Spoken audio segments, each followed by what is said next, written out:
मां पूर्णागिरि मंदिर की यात्रा का आरंभ एवं बीच के पड़ाव स्थल। चारों दिशाओं से पास के और दूर के क्षेत्रों से आए यात्री सर्वप्रथम टनकपुर में रुकते हैं। इसे यात्रियों का प्रथम विश्राम स्थल कहना उचित होगा और यहाँ मां के दरबार के लिए जाने का प्रवेश द्वार है। पानी की टंकी के पास विशाल मेला स्थल बन जाता है। दूर तक सरकारी, प्राइवेट और निजी वाहनों की कतारें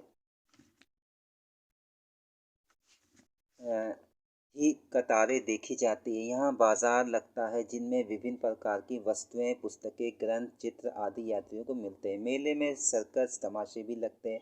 यहाँ अपनी सुविधानुसार यात्री शारदा नदी में स्नान करके माँ के मंदिर के लिए प्रस्थान करते हैं। यहीं से मंदिर की चढ़ाई प्रारंभ होती है, जिसके लिए दो रास्ते हैं जो कुछ दूर जाकर एक ही रास्ता बना लेते हैं। ककरौली गेट बस स्टैंड से बसें मिलती हैं जो लगभग 14 किलोमीटर दूरी की चढ़ाई पूरी करके ठूली गांव पर बने स्थायी बस स्टैंड पर पहुंच जाती है। ठूली गांव में मेला, कार्यालय, चिकित्सा केंद्र तथा बाजार लगता है। यहाँ एक बड़ी नदी है जो इस चढ़ाई में पड़ने वाले अन्य नदी नालों से बड़ी है, इसीलिए इसे ठूली बड़ी गाड़ कहते हैं। इसके आगे रानीघाट का मैदान है तथा किटुआ की नौली पड़ती है। यहाँ समीप ही प्राचीन महादेव मंडी, महाबली भीम का रोपा व चीड़ का वृक्ष, पांडव रसोई आदि है। यह पहला यात्रा पड़ाव है और यहाँ से आगे लगभग 5 किलोमीटर की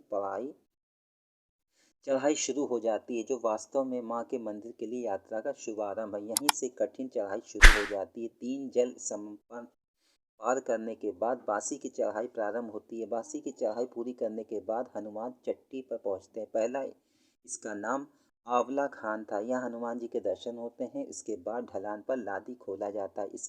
इसे दूसरा खोला भी कहते हैं। यहाँ पर समीप में काली मंदिर के बकरों की बलि के लिए स्थान है तथा नदी में दी गई बलि का लादा भी कहते हैं। यहाँ से कुछ आगे चमन बाजार आता है। यहाँ रुकने पर एवं ठहरने की जगह मिल जाती है और बाजार में आवश्यक सामानों की दुकानें हैं। इसके आगे कटौदिया नाला है जो नदी में गांव से 2 किलोमीटर की लगभग है।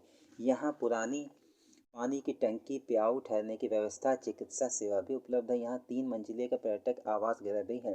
आधा किलोमीटर दूरी पर महाकाल भैरव के दर्शन, भैरव चट्टी नामक पड़ाव है। यहीं पर दुकानें, धर्मशाला तथा प्याऊ आदि है। यात्रियों की टोलियों की लंबी कतारें नंगे पांव ही सीधी चढ़ाई वाले इसमें पर्वत पर बढ़ते हुए भैरव मंदिर से आगे बावली कुशलिया नामक पुरानी बावली पर पहुंचती है। इस बावली में प्राकृतिक जल स्रोत है। यहाँ भी प्याऊ और छोटा सा बाजार लग जाता है। कुछ लोग आगे चलने पर हरिओम अटौलिया नामक बावलिया है। अब लगभग 1 किलोमीटर की साधारण चढ़ाई पार करने पर माँ के मंदिर के समीप धीरे धीरे पहुँचते हैं। ये स्थान टुनास का पड़ाव स्थल है। ये टनकपुर से लगभग 20-21 किलोमीटर होगा। पवित्र मंदिर पर पहुंचने की जितनी दूरी कम हो जाती है, यात्रियों का उतना ही उत्साह और आनंद बढ़ता जाता है। टुनियास का प्राचीन नाम इंद्र भवन भी बताते हैं, जो आज भी प्रचलित है। इसे यात्रा का प्रमुख पड़ाव ही कहना चाहिए, क्योंकि यात्री मंदिर के अंतिम चढ़ाई से पूर्व यहाँ विश्राम करते हैं तथा लौटते समय यहाँ भी रुकते हैं। बालकों का मुंडन संस्कार भी यहीं होता है। यहाँ पर धर्मशाला, प्याऊ और आवश्यक वस्तुओं की दुकानें लगती हैं। दुनियास में तिरपाल, बांस, चटाइयों से झोपड़ी नुमा अस्थायी मकान बना दिए जाते हैं, जिनमें यात्री विश्राम करके आगे बढ़ते हैं। यहाँ ठहरने और खाने पीने की अच्छी व्यवस्था देखने को मिलती है। यहाँ अखंड धूना पर यज्ञ, हवन आदि चलते रहते हैं। कहा जाता है कि यहाँ तूणा राक्षस का वध भी माँ ने किया था। देवराज इंद्र ने तपस्या स्थली की यही की है कि इंद्र ने गौतम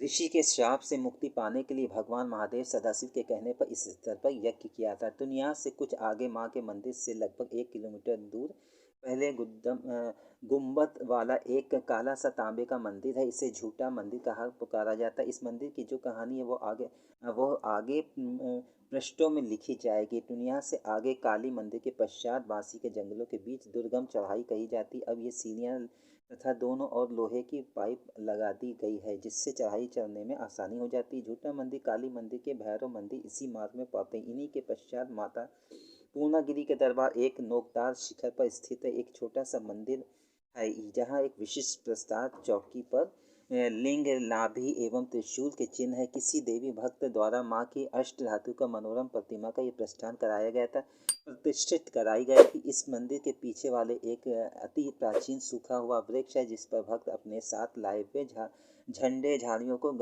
एवं घंटे बांधते हैं। पूजा की सामग्री भक्त लोग अपने साथ लाते हैं। मंदिर के पुजारी उसकी पूजा कराते हैं और उन्हें प्रसाद में आशीर्वाद देते हैं। ये मंदिर जिस पर्वत पर है उसके दो शिखर हैं। बाईं ओर वाले शिखर पर कोई पहुंच नहीं पाता। ये पर्वत श्रेणी बिल्कुल नंगी है, जिस पर घास पात लता वृक्ष आदि कुछ भी नहीं है।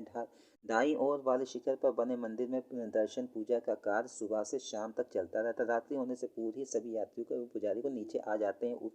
ऊपर मंदिर में तथा उसके आसपास कोई नहीं रुक पाता है। इसी से यहाँ कोई निवास और घर का आदि नहीं है। यदि किसी ने रहने का दुस्साहस किया तो वह प्रातः वो मृत अवस्था में ही मिलता है। इस प्रकार माँ भगवती पूर्णागिरि के दर्शन पूजा आदि करके यात्रियों को अत्यंत सुख शांति की प्राप्ति होती है। मंदिर के सामने ही छत से ढका एक बरामदा है जो मंदिर की सुविधा के लिए बनाया गया। माँ का ऐसा चमत्कार देखने को मिलता है कि इतनी दुर्गम चढ़ाई की नर नारी बालक वृद्धा और विकलांग श्रद्धालु भली प्रकार सरलता से तय कर लेते हैं। माँ अपने दर्शनों की इच्छा वाले सच्चे भक्तों के अपनी कृपा से अपनी ओर खींच लेती हैं।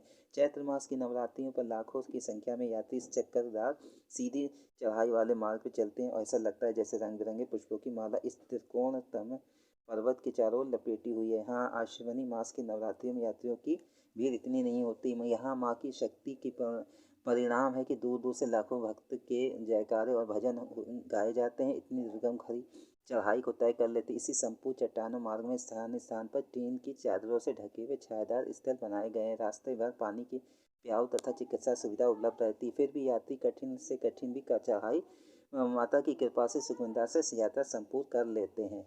आशा करता हूँ कि ये वीडियो आप लोगों को पसंद आया हो। तब तक के लिए नमस्कार, राधे राधे।